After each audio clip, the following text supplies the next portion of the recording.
Olá pessoal, esse é mais um vídeo aqui no canal Astrobiologia e Ciência e hoje nós vamos falar um pouco, comentar, analisar os fatos relacionados à Operação Prato.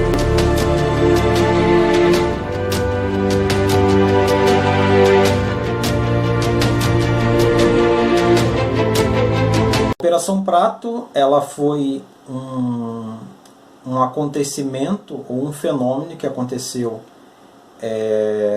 no estado do Pará, no município de Colares, tá? Que fica ali no norte do Pará. Envolveu vários municípios, né? O que foi exatamente a Operação Prato? A Operação Prato foi a investigação que ocorreu pela Força Aérea Brasileira, pela FAB. Em 1977, ela durou aproximadamente 4 meses e ela investigou uma série de fenômenos que vinham acontecendo nessa região lá do estado do Pará, naquela região de Colares, especificamente. Muitos moradores, na época, começaram a relatar avistamentos, né? Avistamentos de fenômenos atmosféricos, que eles classificavam como bolas de fogo ou bolas de luz, e muitos deles começaram a relatar que essa luz ela estava atingindo as pessoas e tendo uma espécie de queimadura. As pessoas estavam sofrendo uma queimadura. Além da queimadura, as pessoas apresentavam 2 orifícios, né, 2 furos. As pessoas que relatavam terem contato com essa luz, e elas começaram a chamar esse fenômeno de chupa-chupa, porque elas acreditavam que esses orifícios, esses buracos, né, elas tinham perdido sangue ou coisa semelhante por esses orifícios. Os avistamentos eles começaram a crescer num nível muito alarmante, vamos dizer assim, até o ponto de ter chamado a atenção, né, da Força Aérea Brasileira, das autoridades, e a Força Aérea Brasileira criou um destacamento, vamos dizer assim, enviando um comandante e um destacamento para investigar o que realmente estava acontecendo, visto que o pessoal falava de fenômenos aéreos, né, luzes que se deslocavam de maneira muito rápida, e os fenômenos, né, que atingiam as pessoas, essas luzes que atingiam as pessoas. Pessoal, eu vou fazer uma análise em cima desse assunto, porque o canal se propõe a falar de vida extraterrestre. Obviamente que eu vou fazer uma análise em cima dos dados especificamente relatados pela Força Aérea Brasileira, que foram divulgados, né, posteriormente, dados secretos, inclusive, que ficaram guardados por muito tempo, e que foram divulgados, de toda a análise, de toda a investigação que foi feita naquele local, naquela determinada data, que ali variou de outubro, mais ou menos, a dezembro de 1977, e tiveram outras investigações em 1978.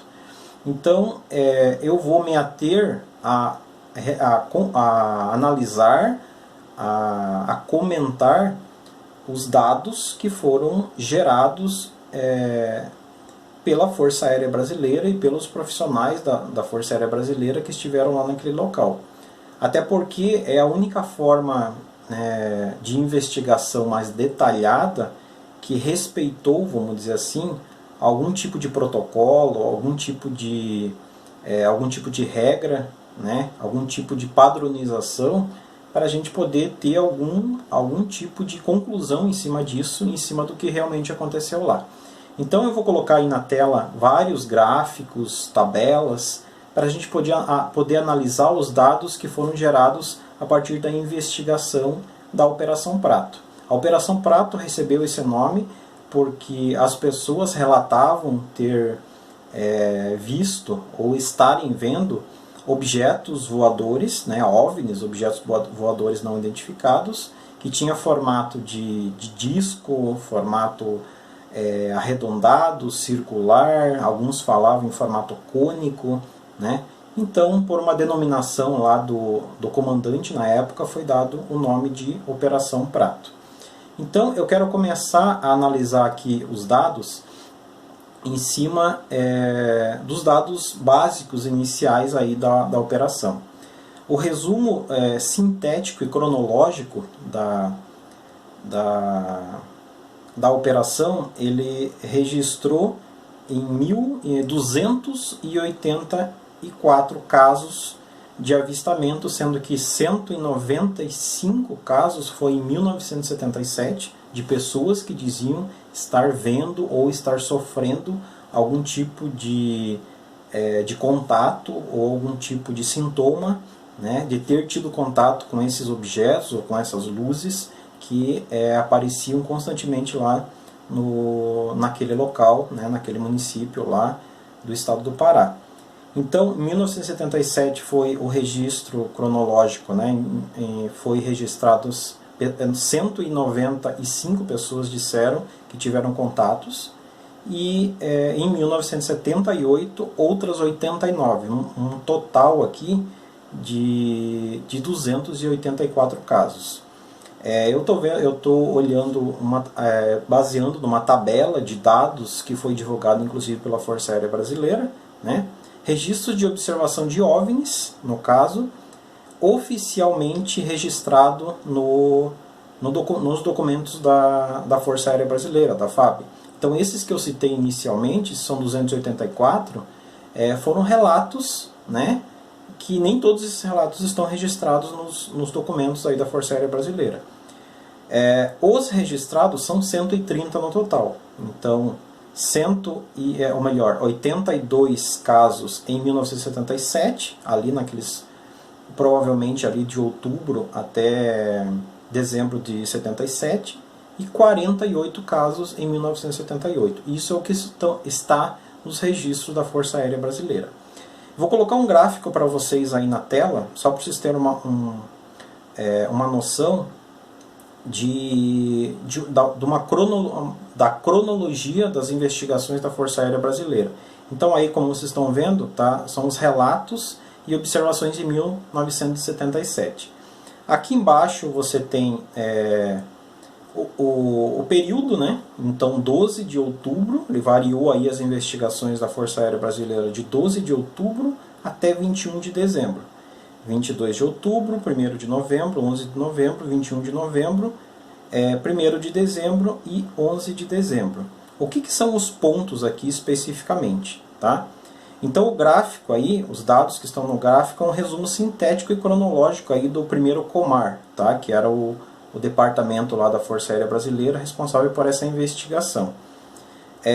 As observações começaram então a partir de 12 de outubro, tá? Essas esferas azuis que vocês estão vendo aí no gráfico, elas indicam as observações militares, onde pelo menos um membro ali da equipe, né, que eles classificaram de A2, teve presente fazendo algum tipo de investigação. Independente se esses membros da investigação eles tinham acompanhamento de alguma pessoa do local ou não, tá? Os quadrados que vocês estão vendo aqui, laranja, eles indicam observações que as pessoas do local relataram. Então tem vários tipos de relatos, né? Então você tem aqui, ó, começando em 12 de outubro, e ele se espalha aqui e vai tendo relatos em horários diferentes, né? Até mais ou menos aqui 21, até próximo de 1º de dezembro você tem vários relatos aqui, né, de moradores ali, e dia 1º de dezembro praticamente você não tem nenhum tipo de relato, tá?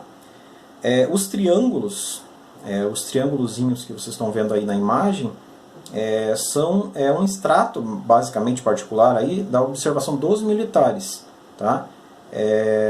De relatório extra do sargento lá na época, um dos encarregados, chamado de Flávio Costa. E as marcações aqui em X, que na verdade tem duas marcações aqui em X, próximo de 11 de dezembro, são as observações do comandante. O próprio comandante fez alguns avistamentos, né, chamado de Holanda, o comandante Holanda lá, acho que era o coronel, alguma coisa assim, né? E outros civis num local chamado de Baía do Sol. Os quadrados brancos que estão vazios aqui são as observações do grupo, né, do grupo denominado de A2 aí, em um local chamado de Rio Issuí Guajará, próximo. Então você vê que esses avistamentos eles se estendem aí do dia 12 de outubro de 77 até o dia 21 de dezembro. Então esse é o primeiro gráfico que vocês estão vendo aí, né, denominando mais ou menos uma análise cronológica do que realmente foi investigado lá pela Força Aérea Brasileira. Continuando aqui, pessoal, eu vou apresentar para vocês então uma tabela, tá? Uma tabela aí que são dos dados da Força Aérea Brasileira na época. Essa tabela aqui é bem interessante porque foram entrevistas, né? Foram relatos, pessoas que foram escolhidas por esse grupo de trabalho, vamos dizer assim, da Força Aérea Brasileira, e os militares fizeram algumas entrevistas, né? Alguma investigação, algum interrogatório, vamos dizer assim, com essas pessoas que diziam estar avistando esses objetos. Então, eu vou colocar aí na tela para vocês a tabela. Então aqui, ó, nessa tabela nós temos aqui uma senhora chamada de Amélia, de 77 anos, que era alfabetizada, e que os profissionais consideraram o relato dela como verdadeiro, de avistamento. Então o que ela falava? Que esses objetos tinham uma forma de prato invertido, tá? com vértice na parte inferior. Esse local é um local chamado de Tauá, e isso foi em 2 de setembro de 77. Tá? Tem uma distância aproximadamente de 50 metros, altitude de 30 metros, efeito físico não teve nenhum efeito nela, e os militares consideraram, provavelmente consideraram o relato dela verdadeiro, porque provavelmente não tinha motivo para mentir. Depois aqui a gente tem uma série de outros relatos, né? Dia 12 do 10, 13 do 10, 16 do 10, 16 do 10. Então você veja, aqui tem os municípios, né? Tauá, Colares, Vigia. O formato dos objetos que essas pessoas viam. Circular, no quarto aqui, que é o Alfredo, de 48 anos, que era o padre da região, não sabia definir exatamente o formato, né? O senhor Raimundo, que era analfabeto, e eles consideraram como um relato duvidoso, né? Circular, o outro cilíndrico, ele tinha, no geral, você vê que as cores até inclusive variam. Nesse quarto aqui, a cor era avermelhada, o outro, a cor era azul, com listras pretas, o outro era amarelo. Então você vê que nos relatos as pessoas não tinham muita certeza do que elas estavam falando, né? E isso é muito importante, pessoal, para a gente fazer uma análise fria do assunto depois, né? Desses assuntos, essas questões que envolvem ufologia, que envolvem avistamentos, né? Contatos extraterrestres, que as pessoas dizem ser contatos extraterrestres. Vou colocar mais uma tabela para vocês. Essa tabela aqui é as observações dos militares da equipe A2 do 1º Comar, né, que ocorrida durante a primeira missão. Aí tiveram várias missões.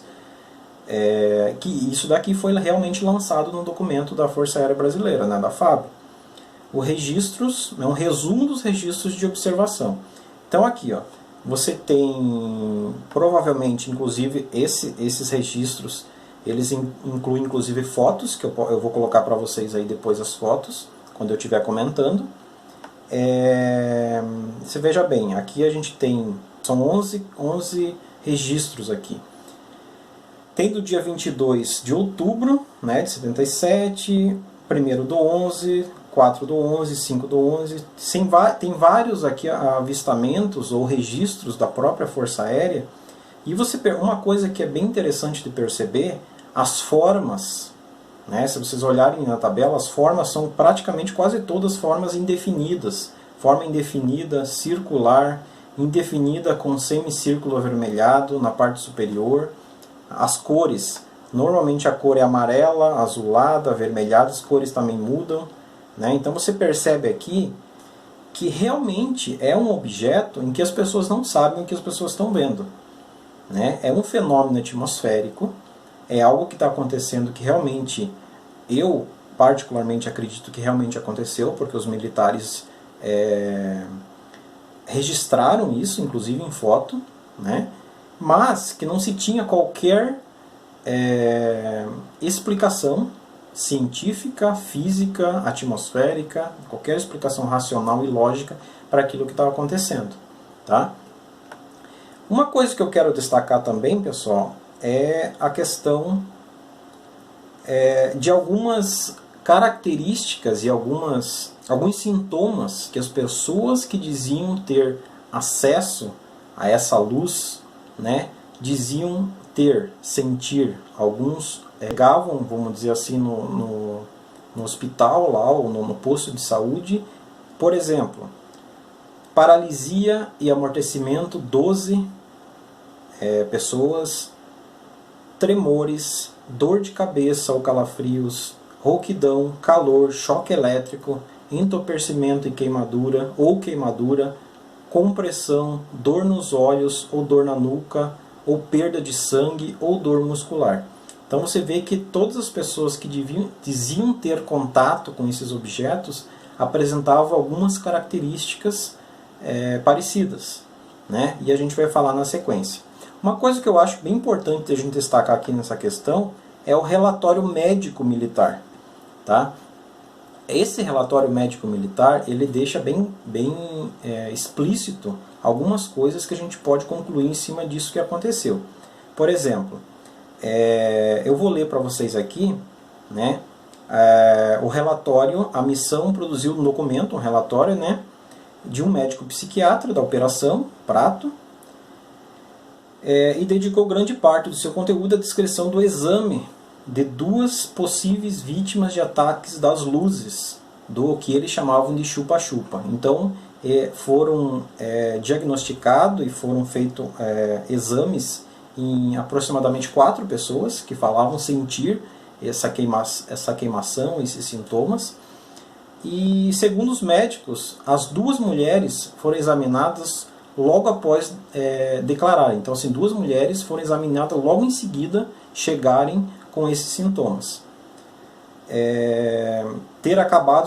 Elas diziam, né, ter acabado de sofrer efeito dos raios vindos do firmamento, ou dos raios dessas luzes, né, desses objetos.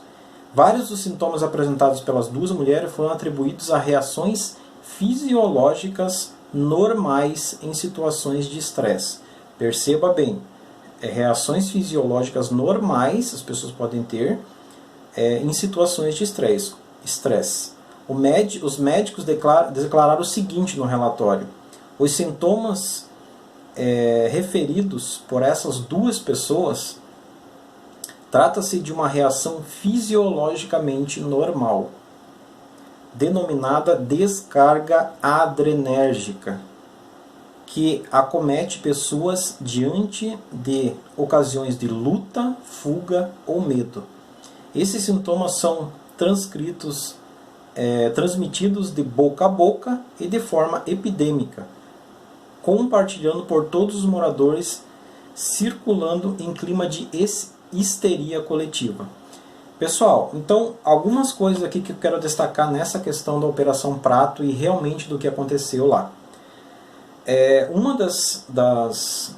Dos relatos iniciais em relação à Operação Prato, ele aconteceu em um local chamado de, deixa eu só lembrar aqui, um local chamado de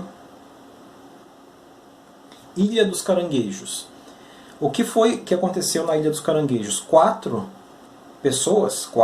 pescadores, eles saíram, né, para fazer uma pescaria, ou parece que para coletar madeira, uma coisa assim, nessa região chamada de Ilha dos Caranguejos, que é localizada na Baía de São Marcos, no Maranhão. Isso foi no Maranhão, não foi no Pará, em Colares, né?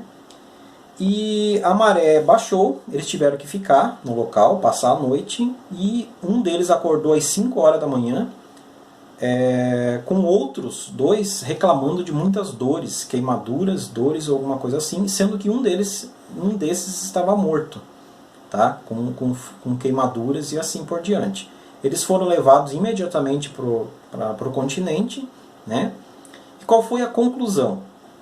Nenhum deles conseguia lembrar exatamente o que tinha acontecido, até porque provavelmente eles estavam dormindo, eles não viram o que aconteceu, e um deles dizem, né, os próprios textos dizem que um deles tinha comentado de alguma coisa com fogo queimando, né? E daí o que aconteceu na sequência? Os jornais locais começaram a dar destaque como uma morte misteriosa. A polícia local lá não chegou a conclusão nenhuma em relação ao que tinha acontecido com eles, mas colocaram duas hipóteses. A primeira hipótese seria uma descarga elétrica causada por um fenômeno atmosférico, provavelmente um raio, né, que tinha atingido esse porão desse barco que estava estacionado, eles estavam dormindo, né, e tinha atingido e provavelmente matado um deles. Né, um deles tinha vindo a óbito por causa disso. A população local e a prensa começou a dar um destaque como se fosse uma morte espetacular, ou uma morte misteriosa, né, causada por um fogo, por uma bola de fogo, alguma coisa assim. Não demorou muito para qualquer TV local sensacionalista ou qualquer jornal associar isso que tinha acontecido com esses 4 pescadores aos avistamentos que aconteceram nos municípios lá vizinhos em Colares, né, no Pará. Veja bem, pessoal, a gente está falando de um ambiente onde a gente tem pessoas extremamente religiosas, pessoas com suas crenças populares, com suas crenças particulares, pessoais ali, pessoas às vezes de pouca instrução, né, que para transformar isso em um rumor de boca a boca, com a imprensa local fazendo uma espécie de um sensacionalismo em cima disso, né? Inclusive tem até relato de que a TV local começou a dar detalhe do que tinha acontecido dentro do barco do pescador que morreu, né? Inclusive dizendo que uma bola de fogo veio do céu e atingiu o morador, fazendo com que ele morresse, e assim por diante. Então veja bem, aí eu particularmente agora vou fazer a minha análise em cima disso que aconteceu. Aí você começa a perceber que aí está o estopim ali para começar uma paranoia coletiva, né? As pessoas locais começaram os avistamentos, obviamente que provavelmente aconteceram, inclusive a Força Aérea Brasileira viu os fenômenos acontecendo, né? Mas uma coisa é o fenômeno acontecendo inexplicável, um fenômeno atmosférico que não tinha explicação na época, e provavelmente até hoje não tem uma explicação aparente, nenhuma explicação científica. Outra coisa é esses fenômenos estarem causando toda esse ataque, como as pessoas estavam dizendo. Então você percebe que os sintomas que eu citei para vocês atrás, ele está dentro de sintomas que normalmente as pessoas têm em ambiente de histeria coletiva, né? As pessoas têm coração acelerado, elas ficam dormentes, têm dor de cabeça, queimadura ou sensação de queimadura e uma série de outras coisas, inclusive os médicos da Força Aérea Brasileira definiram dessa forma. Né, as pessoas que realmente foram examinadas, né, e não simplesmente boatos. Por que eu me ative aqui em a gente falar especificamente em cima dos dados da FAB, em cima dos dados da Força Aérea Brasileira? Porque teve toda uma investigação, seguindo todo um padrão, seguindo todo um protocolo, né, e a gente tem um mínimo em cima disso, um mínimo de condições de poder fazer uma análise mais fria e mais correta em cima disso. Outra coisa, os avistamentos, a própria Força Aérea Brasileira nas tabelas que eu falei para vocês, ela deixa muito claro que não tinha forma definida. A maior parte dos avistamentos eram luzes que se deslocavam, né? Eram pontos de luzes, luzes circulares, luzes que se deslocavam de um lugar para o outro. Existia um clima, né, de apreensão, de medo e de desejo, inclusive de muitos ali, de avistar isso, né, de transformar isso em algo muito maior do que já era, né? Qual que é a minha opinião em relação a isso? E não existe nem qualquer evidência de que isso, o que tenha acontecido lá, tenha sido qualquer tipo de avistamento com seres de outros planetas ou objetos que possam simbolizar ou significar qualquer vida extraterrestre. E obviamente que o que aconteceu com a população foi um ambiente generalizado de histeria, de medo generalizado, o que causou um profundo medo nas pessoas, acabou causando fenômenos psicológicos que a própria literatura já menciona, tá? Então essa é a minha análise em cima da Operação Prato.